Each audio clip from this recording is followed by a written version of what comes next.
বাংলাদেশে মুড়ি খেতে পছন্দ করে না এমন মানুষ পাওয়া কিন্তু অনেক মুশকিল।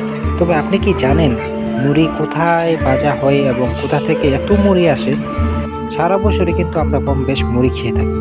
তবে আপনি কি জানেন ফ্যাক্টরিতে কিভাবে মুড়ি ভাজা হয় এবং আমাদের কাছে কিভাবে পৌঁছায়?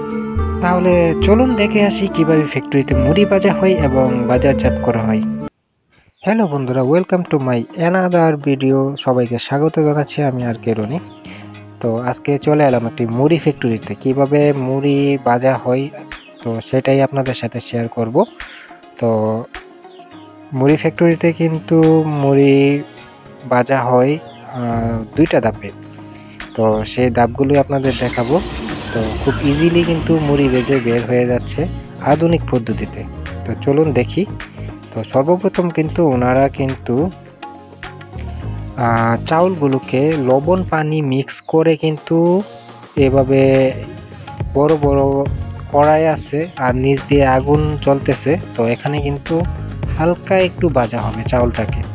তো এখানে কিন্তু লবণ পানি মিক্স করে তারপর কিন্তু ভাজা হচ্ছে। তারপর এই হালকা ভাজা চাউলগুলোকে কিন্তু তারা একটি বড় একটি যেটাকে বলে হলার অথবা হিটারের ভিতর চাউলগুলো দিয়ে তারপর মুড়ি হয়ে বের হয়ে আসে।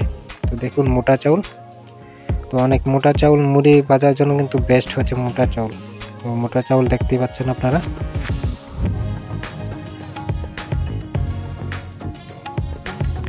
তো আপনারা দেখতেই পাচ্ছেন অনেকগুলো চুল্লিতে কিন্তু এই যে লবণ পানি মিক্স করা চাউলটাকে কিন্তু হালকা ভাজা হচ্ছে। তো ভাজার পর কিন্তু ওই যে আপনারা দেখতে পাচ্ছেন একটি হিটার, এই হিটারের ভিতরেই চাউলগুলো গিয়ে কিন্তু বেজে তারপর বের হয়ে আসে অটোমেটিকলি। তো এটা সম্পূর্ণ আধুনিক পদ্ধতিতে মুড়ি ভাজার একটা মুড়ি ফ্যাক্টরি। তো এখানে আমি ওঠার পর দেখলাম প্রচণ্ড গরম, যেহেতু এখানে আগুনের হিট দিয়ে কিন্তু মুড়িটাকে ভাজা হচ্ছে। তো এর জন্য কিন্তু অনেক গরম এটার ভেতর।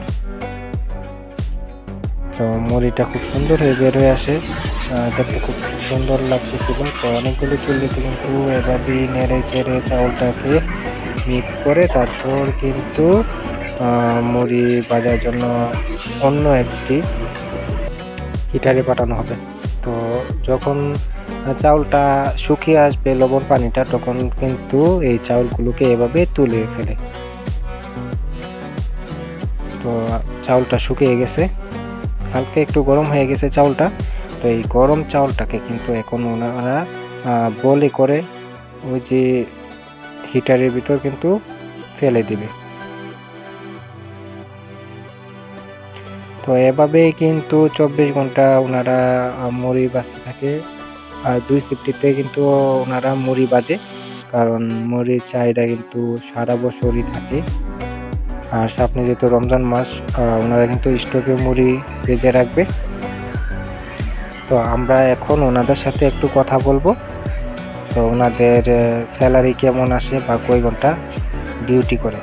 তো চলুন শুনে আসি ওনাদের কাছ থেকে। এটা প্রথমে লবণ পানি দিয়ে ইয়ে করে মিক্স করেন নাকি? এটার মধ্যে প্রথমে লবণ পানি দিয়ে মিক্স করেন।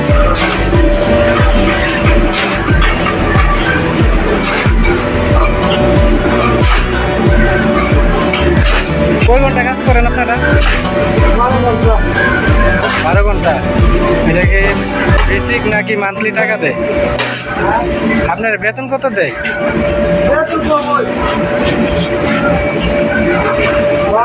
12,000। নতুন চাল ঢেলে দেওয়া হচ্ছে। এটার মধ্যে কিন্তু লবণ পানি দিয়ে তারপর এটা মিক্স করা হবে ভালো করে। তারপর মুড়ি ভাজার জন্য কিন্তু গরম একটা হিটারের ভিতর চলে যাবে।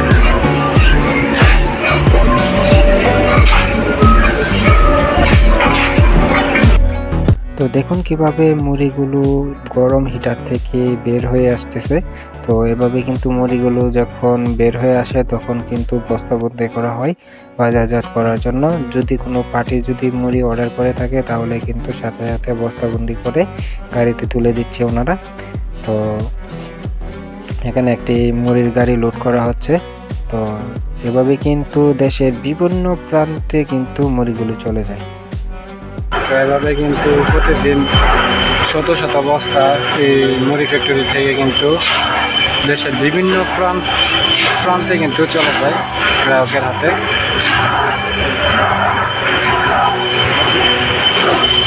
সামনে রমজান মাস আসতেছে, রমজান মাসের আগে কিন্তু ওরা কিন্তু মুড়ি এভাবে কিন্তু ভেজে মজুত করে রাখে। আর মুড়ি কিন্তু 12 মাসে চলে, যার জন্য হয়তো 12 মাসের মুড়ি বিক্রি হয়।